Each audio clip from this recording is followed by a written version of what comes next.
नमस्कार दोस्तों। जो कांग्रेस आज से कुछ साल पहले तक राजनीतिक चालों की माहिर खिलाड़ी मानी जाती थी, लगता है आज उसे भी मोदी अमित शाह की जोड़ी ने हाईजैक कर लिया है। बीजेपी ने तीनों राज्यों में सीएम बना तो दिए और अपने इस एक्शन के साथ ही पार्टी ने विपक्ष को एहसास भी करा दिया कि राजनीति की चाल कैसे चली जाती है। दूसरी तरफ पार्टी ने देश भर के जाति समुदाय को भी एक मैसेज दे दिया कि अब असंतोष का कोई कारण नहीं है, क्योंकि कोई भी ऐसी जाति नहीं है जिसका नेतृत्व पार्टी या सरकार में नहीं है। पार्टी के इस एक्शन से ये मैसेज साफ है कि अब बात विकास की होनी चाहिए और वो विकास लोकसभा चुनाव तक यानी लगभग 6 महीने में इन राज्यों में दिखाई भी देने लगेगा। बीजेपी ने इन राज्यों में मुख्यमंत्रियों के नामों की घोषणा के साथ कई मैसेज भी एक साथ दिए हैं, चाहे वो पार्टी के लेवल पर हो, संगठन के लेवल पर हो, नेताओं की गुटबाजी के लेवल पर हो या फिर अधिकारियों द्वारा जनता के कामों में ढिलाई के लेवल पर हो। बीजेपी ने पूरी तरह से मैसेज फ्लो कर दिया है। पार्टी के इन एक्शंस को लेकर जो लोग यह कह रहे हैं कि ये नए भाजपा की शुरुआत है, तो ये कहकर भूल कर रहे हैं। देखा जाए तो यह नई भाजपा या भाजपा पार्ट 2 की शुरुआत नहीं, बल्कि पुरानी भाजपा को ही नए तरीके से प्रस्तुत किया जा रहा है। भाजपा हाल के वर्षों में कैडर से गायब हो गई थी, जबकि पार्टी की शुरुआत वहीं से हुई थी। एक तरह से ये पुरानी भाजपा को फिर से स्थापित करने की शीर्ष नेतृत्व की कवायद है। छत्तीसगढ़ में रमन सिंह की जिस तरह से जनता के बीच नेगेटिव छवि बनी थी, भाजपा नहीं चाहती थी कि पार्टी को पुराना दौर देखना पड़े। कोई अवसर न देख भले ही तीनों राज्यों के पूर्व सीएम ने चुप्पी साधे रखी, लेकिन बगावत की तैयारी चल भी रही थी। खामोशी भी लोकसभा चुनाव तक रुकी है और उसी समय तक ही रहेगी, और वो भी इस उम्मीद में कि शायद उन्हें केंद्रीय नेतृत्व में कोई भूमिका दी जाए। अंदर खाने इन राज्यों के सीएम से भाजपा के शीर्ष नेतृत्व से कुछ इस तरह की बात हुई है, तभी सभी शांत रह रहे हैं, जिसे बाहरी हलकों में शिष्टाचार का नाम दिया जा रहा है। लेकिन आंखों में सबकी हताशा देखी। पार्टी देशभक्ति और शिष्टाचार की बातें चाहे जितनी बना लें लोग, लेकिन शिवराज को रोते हुए सबने देखा। दूसरी तरफ राजस्थान के मुख्यमंत्री के नाम की घोषणा के दौरान वसुंधरा की चिरपरिचित मुस्कान भी गायब थी। दिया कुमारी को वसुंधरा के साथ तकरार में मुख्यमंत्री की कुर्सी गंवानी पड़ी और डिप्टी सीएम के पद से संतोष करना पड़ा, और वसुंधरा दिया के विवाद में भजनलाल बाजी मार ले गए। और ये सब शीर्ष नेतृत्व के एक्शन का परिणाम था, इससे भी इनकार नहीं किया जा सकता। भाजपा के शीर्ष नेतृत्व का यह एक्शन सिर्फ एक्शन भर नहीं है, यह पुराने और घाघ नेताओं के बेलगाम राजनीतिक रथ को रोकने का साहस भी था, जो पार्टी नेतृत्व ने दिखाया। और यही साहस कांग्रेस नहीं दिखा पाती, जिसके कारण वो दिनों दिन रसातल में चली जा रही है। देखा जाए तो कुर्सी के लिए पार्टी में गुटबाजी इस तरह से बढ़ रही थी कि एक तरफ शिवराज गुट था, दूसरी तरफ नरेंद्र सिंह तोमर गुट, तीसरी तरफ प्रहलाद सिंह पटेल का गुट, कैलाश विजय वर्गीय का गुट भी अलग अलग राग अलाप रहा था, तो संगठन का गुट भी एक तरफ था, जो इन सब लोगों को देख रहा था और सबसे पावरफुल था, जो समय का ही इंतजार कर रहा था कि कैसे मोहन यादव को सीएम बनाकर लाल कृष्ण आडवाणी के युग के छत्रपों को मैसेज दिया जाए कि अब भाजपा अपनी जड़ों की तरफ फिर से वापस लौट रही है और वो कोई भी या किसी भी तरह का एक्शन किसी के खिलाफ ले सकती है। उसका उद्देश्य नई लीडरशिप गढ़ने की है, जहां नए नेताओं को महत्व मिले, जो नाम चमकाने की जगह शांति से संगठन को मजबूत करने में लगे हों, उन्हें मौका मिले, उनके काम को महत्व मिले। आखिरकार संगठन ने फैसला किया और सभी को ये मैसेज भी दे दिया कि गुटबाजी होगी और लड़ोगे तो संगठन कैडर के व्यक्ति को ही मौका देगा, और वही हुआ भी। संगठन ने साफ मैसेज दिया कि अगर वह सिर पर ताज सजा सकता है तो मिट्टी में भी मिला सकता है। तोमर के साथ यही हुआ। पहले वो केंद्रीय कृषि मंत्री थे, आज वो विधायक हैं, विधानसभा अध्यक्ष हैं। अब कहाँ कैबिनेट मंत्री और कहाँ विधानसभा अध्यक्ष। संगठन ने मोहन यादव को सीएम बनाकर तोमर जैसे राजनीतिज्ञों को यह मैसेज भी दे दिया कि अपने जूनियर मोहन यादव के नेतृत्व में काम कीजिए। दूसरी तरफ अगर ये बात कही जा रही है कि ये सब कुछ ओबीसी और यादव वोटों को लेकर किया गया, तो इस बात में भी बहुत दम नहीं है, क्योंकि पार्टी में ओबीसी और उसके अंतर्गत यादव नेताओं की कमी नहीं थी। अगर ओबीसी को लेकर बात में बहुत ज़्यादा दम होता तो प्रहलाद सिंह पटेल तो ओबीसी ही थे, बाबूलाल गौर भी तो यादव थे।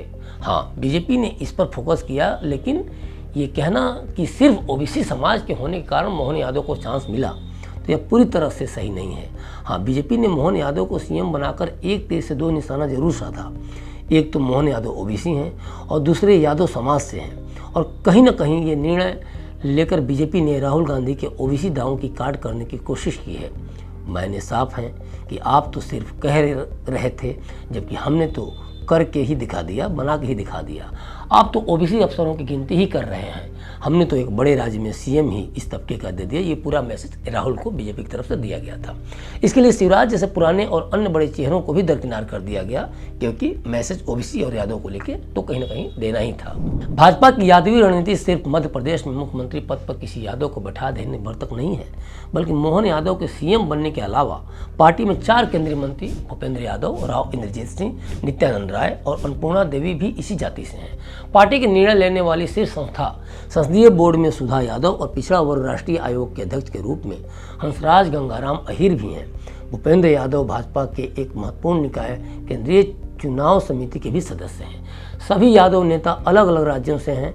भूपेंद्र यादव जहां राजस्थान से राज्यसभा सदस्य हैं, वहीं सिंह हरियाणा से हैं, राय बिहार से हैं और अन्नपूर्णा देवी झारखंड से हैं। इसी तरह सुधा यादव हरियाणा से और अहीर महाराष्ट्र से हैं। यादव लगभग हिंदी हार्टलैंड कहे जाने वाले सभी प्रदेशों में मौजूद हैं। इनमें हरियाणा, राजस्थान, गुजरात, महाराष्ट्र, मध्य प्रदेश और झारखंड शामिल हैं। वे राजनीतिक रूप से महत्वपूर्ण उत्तर प्रदेश और बिहार में भी अच्छी संख्या में मौजूद हैं। हालांकि दोनों राज्यों के भीतर यादवों ने अपने राजनीतिक दल स्थापित किए हैं। उत्तर प्रदेश में समाजवादी पार्टी और बिहार में राष्ट्रीय जनता दल यानी राजद। अब 4 केंद्रीय मंत्रियों, 1 सीएम और 2 पदाधिकारियों के साथ भाजपा अगले लोकसभा चुनाव से पहले इस समुदाय तक पहुंच बना रही है। देखा जाए तो यादव आंध्र प्रदेश और तेलंगाना सहित दक्षिणी राज्यों और बंगाल में भी मौजूद हैं। यही कारण है कि पार्टी उन्हें अपनी पहली पसंद बनाना चाहती है। तो पार्टी का ये यादव एक्शन बहुत दूर तक मैसेज लेकर जाएगा, ये भी तय है। ओबीसी आबादी से हटकर अगर सिर्फ यादवों की ही बात कर ली जाए तो हरियाणा, बिहार, मध्य प्रदेश और यूपी में यादवों की संख्या बहुत ज़्यादा है और इन 4 राज्यों में लोकसभा सीटों की संख्या 159 तक है। देखा जाए तो मोहन यादव को सीएम बनाकर भाजपा ने भी अब यादव राज की शुरुआत कर दी है। ये नाम उत्तर प्रदेश और बिहार की सपा राजद राजनीति को ध्यान में रखते हुए तय किया गया है और कहीं ना कहीं यह यूपी के अखिलेश यादव और बिहार के तेजस्वी यादव को खुली चुनौती भी है, क्योंकि ये 2 बड़े नेता यादव जातियों की राजनीति कर रहे हैं। बिहार, यूपी जैसे दोनों राज्यों में करीब 10 से 12% की आबादी यादवों की है। मोहन के साथ जुड़े यादव से अगर उस वोट बैंक का कुछ हिस्सा भी पार्टी की तरफ आ गया तो लोकसभा में खेल बदल सकता है। 2019 के लोकसभा चुनाव को याद कीजिए कि किस तरह से इन राज्यों में 159 सीटों में भाजपा ने अपने दम पर लगभग 118 सीटों पर जीत हासिल की थी।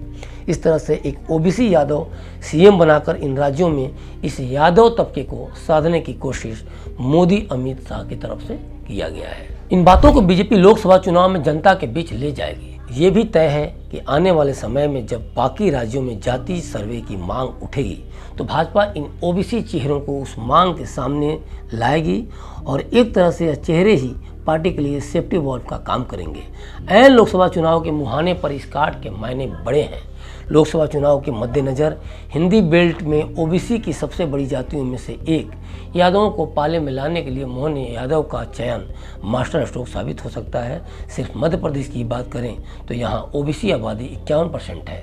इस तबके को अपने साथ जोड़ने के लिए किसी ऐसे चेहरे की ज़रूरत थी जो पिछड़ा वर्ग समाज से आता हो। मोहन यादव को सामने लाकर बीजेपी ने बड़ा गेम कर दिया है। दूसरी बात कि बीजेपी ने 3 राज्यों में ब्राह्मण वोट को देखते हुए एक मुख्यमंत्री और 2 उप मुख्यमंत्री और दूसरी तरफ इन्हीं राज्यों में राजपूत समुदाय से 2 चेहरे को विधानसभा अध्यक्ष और 1 को उप मुख्यमंत्री बनाकर नई सोशल इंजीनियरिंग का शानदार स्ट्रक्चर बीजेपी ने तैयार किया है। और बात सिर्फ अग्रणी जाति की ही नहीं बल्कि राजस्थान के दूसरे डिप्टी सीएम प्रेमचंद बैरवा जो कि दलित हैं, जिसके बहाने बीजेपी ने दलित वोटों को भी साधा है। देखा जाए तो तीनों राज्यों में कुल 9 पदों में से ओबीसी, एससी और एसटी को कुल 5 पद दिए गए हैं। हालांकि पार्टी को यह भी ध्यान देना होगा कि ऊंची जातियां बीजेपी की कोर वोटर हैं, तो वह यह मांग कर नहीं चल सकती कि इस खेमे में नाराजगी वो नहीं झेलेगी कभी, बल्कि जिस तरह से समीकरण उसने बनाया उसमें यह साफ है कि तीनों प्रदेशों में पहले राजपूत मुख्यमंत्री थे और आज वहाँ कोई भी राजपूत मुख्यमंत्री नहीं है, जो आने वाले समय में बीजेपी के लिए सिरदर्दी बन सकती है। लेकिन फिलहाल पार्टी ने जो समीकरण तैयार किया है उसमें कोई असंतोष नहीं दिख रहा और वो उन पार्टियों की सियासी कार्ड के लिए बहुत शानदार रणनीति की तरह है जो जातीय जनगणना पर जोर दे रही थी, जिन्होंने एससी, एसटी और ओबीसी को सत्ता में अधिक से अधिक महत्व देने की बात कर रही थी। अभी तक के लिए बस इतना ही। मुझे दीजिए इजाज़त और देखते रहिए क्लिक इंडिया। शुक्रिया।